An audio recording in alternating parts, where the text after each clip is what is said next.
fingers from his brow. The young soldier, newly transformed from a civilian, stood at attention and saluted the senior officer. Gus gently took his hand down from his forehead, folded his thumb into his palm, pressing his forefingers together. He then demonstrated a salute, showing him how to snap his hand up to his brow and then down again. Jamal tried once more, and this time received a return salute from Major Spiros. When the lesson was finished and both soldiers looked in order, they heard the unmistakable sound of an inbound helicopter. They walked to the door and saw the black helo with the gold stripe descending on the runway. They waited for Travis to get out. When the rotor stopped and the door opened, Travis's face appeared in the door, beaming beneath a long brown mustache from ear to ear. He called out, "Gentlemen, I do believe we have the beginning of an army in our midst."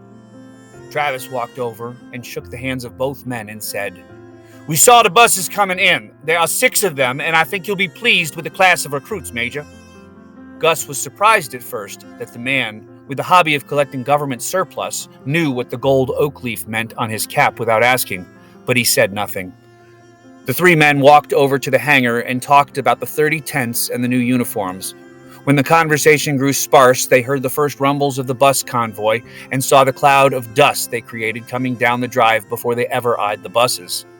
6 buses, loaded with men and women of all ages, cruised down the runway past the tent city and stopped in front of the hangar.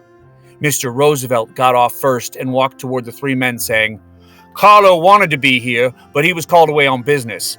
He sent his regards and 67 recruits from the Cuban-American League. The rest of these men and women come from the Black Soldiers for Equal Justice of Mississippi. I believe they are ready to kick some ass, if you don't mind my use of the vernacular." Gus saw the females on the bus and asked Roosevelt, "Are those females I see on those buses, Mr. Roosevelt?" "Yes, Hawk, they are. When we put the call out, several of our ladies asked if they might volunteer as well, and I could not find it in my heart to tell them no. We aim to enlist the support of our entire nation, and at last check, over 51% of this nation was women, right?" The thought of including women in the Army did not occur to Gus, but as Roosevelt so aptly explained, they were a viable and sizable force that should not be ignored. His mind raced on how he would integrate women into the plan, but he remembered that Gail was on the way and thought she might have some insight as well. When he finished talking, Roosevelt walked to the side of the line of buses and whistled loudly. 300 black, Hispanic, Asian, white, and native recruits stepped off the buses and formed ranks in front of Major Hawk. Hawk was about to speak when another 8 vans with signs for the First AME Church of Pascagoula on the side pulled in behind the buses. Gus turned to Jamal and said, "Would you please go show the AME vans where to park and help them get started on dinner while I address the troops?" Jamal popped to attention and saluted and said, "Yes, sir." Gus spoke loudly. "Recruits, my name is Major Gus Spiros. You may call me Major or Sir. When I indicate that I would like an answer to my question, you will answer yes, sir, for the affirmative, and no, sir, to the negative. Is that clear?" "Yes, sir," the newly formed regiment of men and women replied. The sound of 300 recruits speaking in unison gave Hawk goosebumps.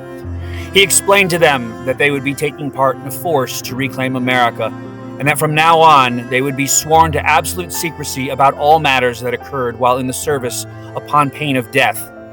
He informed them that they would be required to make up their barracks tonight and that they would be eating late this evening.